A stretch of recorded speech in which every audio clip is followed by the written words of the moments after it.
नमस्कार मंडळी, मी तुम्हाला घेऊन जात आहे एक लंब्या टूरवर. चला तर मग माझ्यासोबत. जवळपास 20 तासाचा माझा प्रवास होता आणि देन फायनली पोहोचले मी सकाळच्या 11 वाजता. खम्मा गणी आओ पधारे मारे देश में. हाँ सा मारे बोलने सो थाने पक्को अंदाज लागू गए होसी कि मैं काई सो बोलू. हाँ सा बिल्कुल साचो पकड़ो. मैं आओ सू राजस्थान री झिलारो नगर उदयपूर में. अरे मी या भाषेत का बोलते आहे. ते म्हणतात ना, जैसो देश वैसो भेस, असं झालं ते. चला तर मंडळी, भटकूया आपण उदयपूर मध्ये. सर्वात आधी मी जाऊन रेंटल बाईक घेतली पटकण्यासाठी. उदयपूर मध्ये रेंटल बाईक तुम्हाला कुठे मिळेल, पर डे 350 रुपयाला. तर स्कूटी घेऊन निघाले मी फिरायला आणि मी सुरुवात केली फतेसागर लेकने. इथली शांतता लिटरली मनाला रिसेट करते. हवा, पाणी आणि समोरचा व्ह्यू, वाव, परफेक्ट स्टार्ट. हा तलाव 1678 मध्ये महाराणा जयसिंग यांनी बांधला होता. त्या काळी देवडी गावाजवळ असल्यामुळे देवडी का तलाव म्हणून ओळखला जात होता. याचे पुनर्बांधकाम महाराणा फतेसिंग यांनी केले, त्यामुळे या लेकचं नाव फतेसागर लेक म्हणून पडले. इथेच थोड्या दूर मोतीमगरी आहे.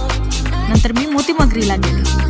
आधी मी तिकीट घेतले आणि नंतर एंटर केले. तिकीट होते पर पर्सन 150 रुपये. आणि हे म्युझियम सकाळी 9 वाजता ते 6 वाजेपर्यंत ओपन असते.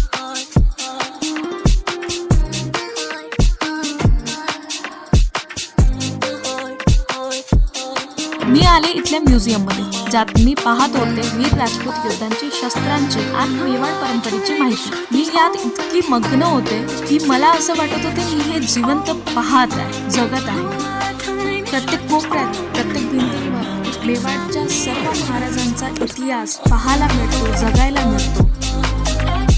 इथल्या सर्व पेंटिंग खूप सुंदर आणि भव्य आहेत. या सर्व पेंटिंग मध्ये जिवंतपणा जाणवतो. या सर्व पेंटिंग मध्ये इतिहास दिसतो. तसेच इथे महाराणा पद्मिनी देवीचा इतिहास आहे. त्याचबरोबर संत मीराबाई, पन्नादाई, ज्यांनी मेवाडसाठी आपल्या मुलाचे बलिदान दिले. इथे राजपूत शौर्याच्या कथेचं शांत पण खोल स्मरण मनाला भिडून गेलं.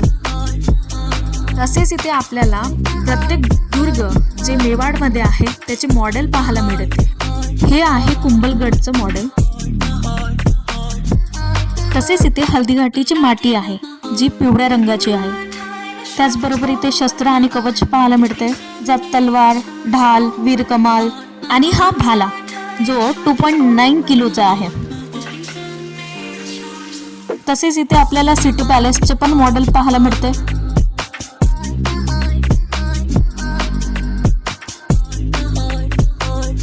खूप सुंदर आणि भव्य आहे सिटी पॅलेसचं मॉडेल. याच्याच पुढे हल्दीघाटी रणक्षेत्र याचे मॉडेल आहे, जे खूप मोठं आणि खूप भव्य आहे. त्याचबरोबर चित्तोडगडचे मॉडेल सुद्धा पाहायला मिळते.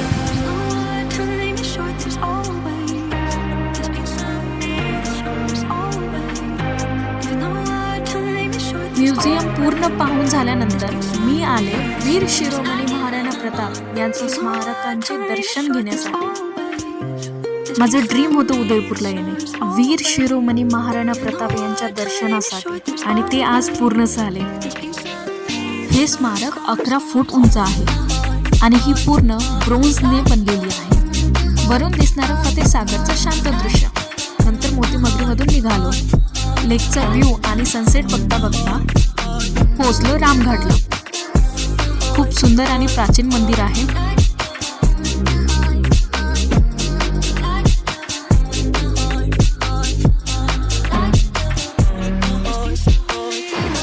श्रीरामांचे दर्शन घेतले आणि इथेच थोडा वेळ थांबले. इथलं शांत पाणी, मंत्रांचा आवाज आणि हवा मनाला एकदम स्थिर करून टाकते. नंतर मी आले जगदीश मंदिरला. हे मंदिर उदयपूरमधील सर्वात मोठं आणि भव्य विष्णू मंदिर आहे. 1983 मध्ये जेम्स बॉन्ड या मूवीची शूटिंग झाली आहे आणि त्याचबरोबर 2018 मध्ये धडक या मूवीचा टायटल ट्रॅक शूट झाला आहे. हे मंदिर 1651 मध्ये महाराणा जगत सिंग, पहिले मेवाडचे राजा, यांनी बांधले. तो काळ होता मुघल युग, पण मेवाडमध्ये राजपूत कला, श्रद्धा आणि संस्कृती यांचा देशमय काळ होता आणि जगदीश मंदिर त्याचंच जिवंत उदाहरण आहे. हे मंदिर भगवान विष्णू यांच्या जगन्नाथ स्वरूपाला समर्पित आहे, म्हणून त्याचं मूळ नाव जगन्नाथ राय मंदिर, पण आज सर्वजण त्याला जगदीश मंदिर म्हणतात. हे इंडो आर्यन शैलीत बांधले आहे. 100 फूट उंच शिखर, दगडावर केलेली हत्ती, घोडे, नर्तक, देवदेवता यांची अप्रतिम शिल्पे, मोठ्या पायऱ्या ज्या वरच्या गर्भगृहाकडे नेतात, मंदिराभोवती संगमवरी कोरीव खांब आणि देवतांचे मंडप. गर्भगृहात 4 भुजा विष्णू मूर्ती स्थापित आहे. हे मंदिर उदयपूरच्या मध्यभागी आहे. इथं उभं राहिलं की कळतं उदयपूरला सिनेमॅटिक म्हटलं. जगदीश टेम्पल जिथे प्रत्येक फ्रेम मूवी बनवतो.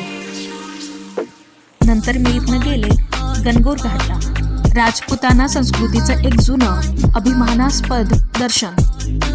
इथे बरेचशा शूटिंग झालेल्या आहेत. त्यामध्ये 2013 मधली रामलीला, त्याचबरोबर 2013 मध्ये ये जवानी ये दिवानी या मूवीचं सुद्धा शूट झाले आहे. गणगौर घाट हा महाराणा उदयसिंगच्या काळापासून आहे. इथं घाटावर उत्सव, पूजा आणि राजघराण्याचे समारंभ होत आले. गणगौर जलझुलस आणि मेवाडी परंपरा हे सगळं शतकानुशतक इथंच जपलं गेलं.